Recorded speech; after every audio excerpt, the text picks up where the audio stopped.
A little girl, along with her two fathers, go on vacation to a secluded cabin deep in the woods. Little do they know that their peaceful vacation is about to take a terrifying turn. In the middle of the woods, this little girl named Win is catching grasshoppers and preserving them in a glass jar. Suddenly, a man appears. His name is Leonard. He instantly connects with Win and quickly becomes her friend. While searching for grasshoppers, Win opens up to Leonard about her family and brags about her two beloved fathers. Leonard then suggests a game that will deepen their understanding of each other. They take turns plucking petals from a flower and use each petal as an opportunity to ask questions. During Win's turn, she asks Leonard about his purpose for coming to the cabin. He expresses his desire to be friends with her family. As their conversation progresses, Win's young eyes widen with fear, realizing they are armed. Overwhelmed with sudden fear, she retreats toward the cabin. Before they separate, Leonard explains that they have an important mission, which involves an important decision from Win and her fathers. Leonard advises her to allow the strangers to enter the cabin, explaining that if they are denied, they will find another way to enter. Win runs to the cabin, intending to warn her father, Eric, and Andrew. At first, they dismiss her claims. However, when Leonard himself knocks on the door, they realize they are in serious trouble. Eric tries to shoo them away, refusing to let the strangers in. Leonard, nevertheless, stands his ground and emphasizes the need for a face-to-face conversation. As the two parties converse across the doorway, Leonard explains that their group is on a noble mission to protect people from a threat. Andrew peers through the window and sees a stranger brandishing a pickaxe. Alarmed, he immediately picks up the phone to inform the authorities. However, the line is cut and a stranger has broken into it. Vin asks Leonard about the presence of weapons in their group. He corrects her, telling her they are tools. Vin and Eric stick to their word and refuse to let the strangers in. Frustrated by their resistance, the intruders use force and try to break into the cabin. In response, the family quickly secures their home, closing all the windows and barricading the doors. However, their efforts prove futile as Redmond breaks a glass window. Meanwhile, the other members of the group break into the basement. In the midst of this chaos, Eric suggests fleeing in the car, but before they can reach the door, a panicked Sabrina comes out. She throws Eric hard on the ground, causing him to hit his head and fall unconscious. Being a nurse, Sabrina rushes to treat his head injury and tries her best to help him. However, an angry Andrew lashes out at her. At the same time, Redmond successfully breaks into the cabin, leading to a heated altercation with Andrew. During the scuffle between the two, Andrew manages to overpower Redmond for a while. Leonard, on the other hand, now holds Win captive. And Adrian stands next to him. Suddenly, we go back in time to years before. Even though Andrew's parents were disapproving of their relationship, the two had made a solemn promise to stay together. Back in the present, as Sabrina treats Eric's head injury, he finds himself and Andrew tied to chairs while Win sits on the floor nearby. A cartoon program is playing on the television, which Leonard believes promotes empathy and tolerance. Filled with anger, Andrew suspects that his family has been targeted because of prejudice against their gay relationship. However, Leonard insists that they have no hatred for them. The strangers in the room then introduce themselves one by one. Sabrina, an experienced post-op nurse from Southern California, reveals that she traveled to Pennsylvania and spent her savings just to talk to them. She sees a similarity between Win and her half-sister. Leonard then reveals his background. He is a part-time bartender and a second-grade school teacher from Chicago who runs an after-school program. Redmond, hesitant to reveal his identity, is rebuked by Leonard, who stresses the importance of introductions to their mission. Redmond then reveals that he is a single man working at a gas station in Massachusetts. He admits his past mistakes that landed him in prison, but claims he has turned his life around. When Redmond recalls his childhood experiences of being beaten by his father, Adrian steps forward and interrupts him before he can introduce himself. Eric expresses his displeasure with the manner in which they were recruited and suggests that there may be a better way than tying them up. He then asks someone to close the curtains, explaining that his injury makes him sensitive to light. As soon as Redmond agrees to close the curtains, Adrian introduces herself as a passionate line cook at a Mexican restaurant who has a passion for feeding people. Wasting no time, Leonard tells the couple their mission. He explains that the fate of humanity is in their hands and that they must act immediately to prevent the impending apocalypse. To save the world, they must make a difficult decision: sacrifice a member of their own family. The couple dismisses Leonard's story and dismisses him as crazy. However, when Leonard ponders deeply the dire implications of this, Eric insists that they have D. Surprisingly, Leonard agrees with Eric. Yet Leonard reveals that their visions have chosen him to be their savior. This revelation ignites anger within Andrew, who declares that his family will not sacrifice anything, even if the entire world dies. Leonard sticks to his word. He details the horrors that await them, including a massive tsunami, a devastating pandemic, glass raining from the sky, and an eternal darkness. Andrew continues to dismiss Leonard's claims, dismissing them as all delusions. Meanwhile, Eric, the calm voice amid the chaos, raises an important question about his family's role in these visions. Leonard explains that every time they refuse to make the decision to sacrifice, a catastrophic pandemic will be unleashed upon the world. Adrian, sensing the impending darkness, places Wynne on Andrew's lap so that he will not see the gruesome scene. Redmond kneels in front of the group and covers his head with a white cloth bag.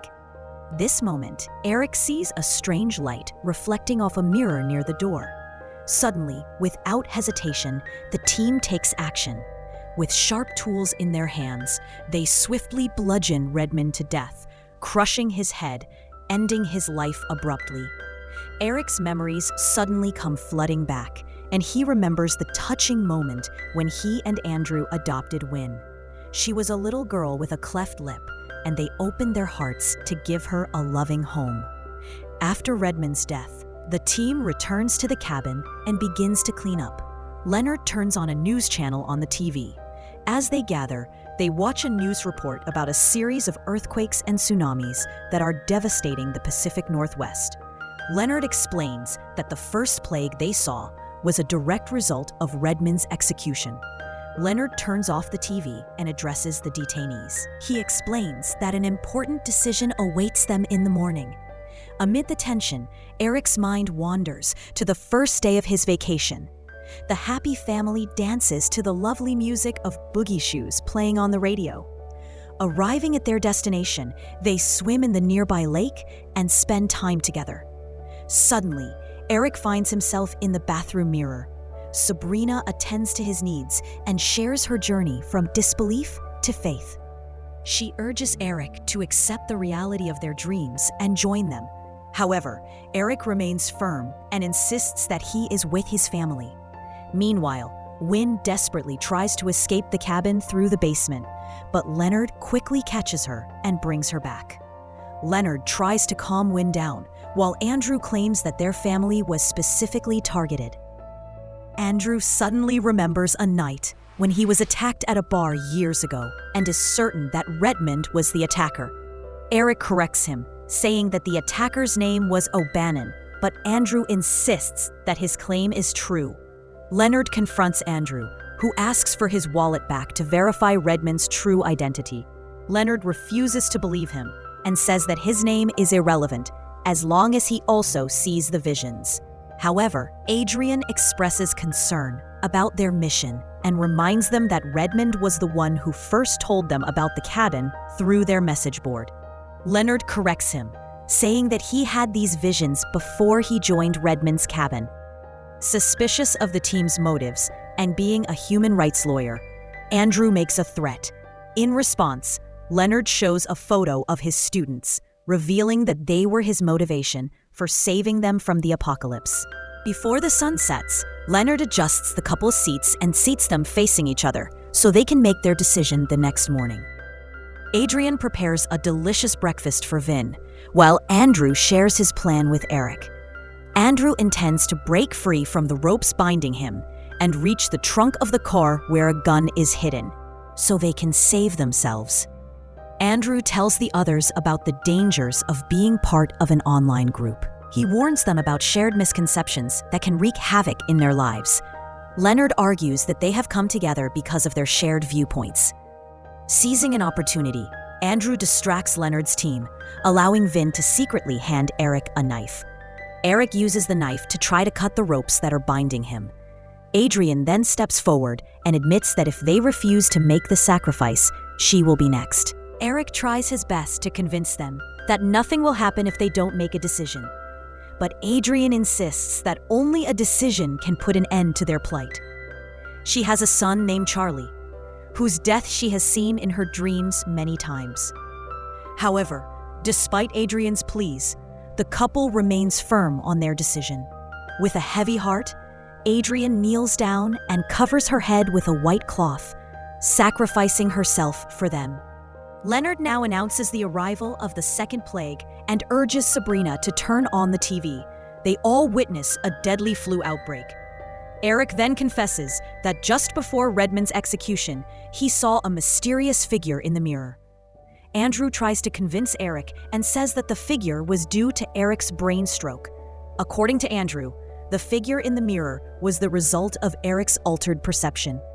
Even more interesting is Andrew's theory about the TV show. He claims that Leonard only shows them when the time shown on his watch matches. This is why they constantly keep looking at their watch, making sure everything is perfectly synchronized. Amidst this tension, Wynn suddenly demands to watch her favorite cartoon. Taking advantage of this distraction, Eric finally cuts the rope binding him and grabs the weapon he has.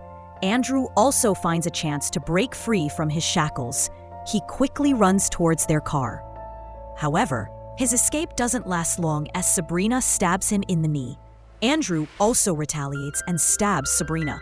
Meanwhile, inside the cabin, Eric restrains Leonard, who reveals that their family was chosen to be sacrificed because of their pure love for each other. Andrew returns to the cabin, his weapon raised, threatening Leonard to back off. Leonard reminds them that it's time for the next sacrifice, which heightens the tension. Suddenly, Sabrina reappears, but before anyone can do anything, Andrew shoots her. Sabrina falls to the ground, her body writhing in pain. Another flashback begins. Years ago, at a bar, Eric and Andrew had a lovely moment together. Suddenly, a stranger interrupts their conversation, clearly agitated by their loud voices. This interruption seems clearly motivated by homophobia, as the couple was not being loud at all. Andrew strikes back at the rude stranger, causing him to back off. A few moments later, the man returns, angry, and smashes a bottle over Andrew's head. Haunted by the violent encounter, Andrew buys a gun, motivated by a desire for safety. Back in the present, Leonard pleads with the couple once again to sacrifice one of their guns. Yet their resolve remains firm. Leonard then stabs Sabrina, killing her with a single blow. While Leonard is busy, Andrew takes advantage of the situation and rushes to Redmond's lifeless body. He removes Redmond's ID from his wallet and throws it on the floor. Redmond is actually O'Bannon. Andrew confronts Leonard, orders him to the bathroom, and locks him inside. As the door slams shut, a thumping sound reverberates from inside, leading them to wonder if Leonard escaped through the window. To investigate, Andrew opens the door and peeks inside, but finds a broken bathroom window. Leonard is nowhere to be found. Desperate to find him, he shoots at the bathtub curtain. Suddenly, Leonard appears, pounces on Andrew, and snatches the weapon. Leonard aims the gun at the couple, forcing them to turn their attention to the television. A horrifying scene appears on the screen. news reports detailing the catastrophic failures of several airlines, resulting in 700 plane crashes worldwide. Eric remembers the third catastrophe, in which the sky shatters into countless pieces, falling to the earth like shards of glass. In an attempt to convince the others of the impending catastrophe, Leonard turns his back to the television screen and repeats the news anchor's words. Andrew, however, remains skeptical. Meanwhile, Eric changes his mind. Leonard immediately urges everyone to gather on the back deck. Eric tells Wynne to seek safety in the treehouse, away from the horror. Leonard makes one last plea, desperate to persuade the couple to make a sacrificial decision for the sake of humanity's survival. But despite Leonard's fervent appeals, the couple refuses. Finally, he asks them to save the world and slits his throat. Moments later, an ominous storm begins. Returning to the cabin, the two find solace in each other's presence. Eric describes the figure once again and explains that the arrival of the four strangers represents different aspects of humanity. Redmond symbolizes malice, Adrian symbolizes caring, Sabrina symbolizes healing, and Leonard symbolizes guidance. Like puzzle pieces, Eric connects the dots and concludes that these four individuals are the four horsemen of the apocalypse. Andrew questions why their family was chosen for such a huge task. Eric's answer reveals that they were chosen because they had the ability to make choices. Knowing that time is running out, Eric finally makes a decision. He hands Andrew the gun and tells his husband to shoot him and save everyone, especially Wynne.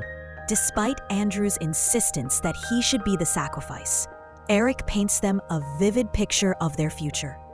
In this future, Wynne is thriving with a successful career and a fulfilling love life, and Andrew will be there to see it all. Andrew musters up the courage to pull the trigger and take the necessary steps to prevent the impending apocalypse.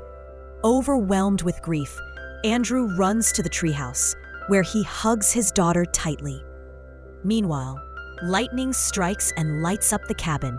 Andrew and Wynne watch silently as the flames burn the place down. They leave and make their way to the group's car. Andrew stops at a nearby restaurant, where they see groups of people gathered around a television. There, their eyes are glued to the news. The screen shows that the sea has stopped rising. All the other planes have landed safely, and no deaths from the flu have been reported in the past 2 hours. It is confirmed. Eric's selfless sacrifice has truly saved humanity. In the car, they find the group's belongings. It turns out that everything they told them about themselves was true. Before leaving on their trip, Andrew and Wynne experience a mixture of surprise and sadness when they hear a familiar song by Boogie Shoes on the radio.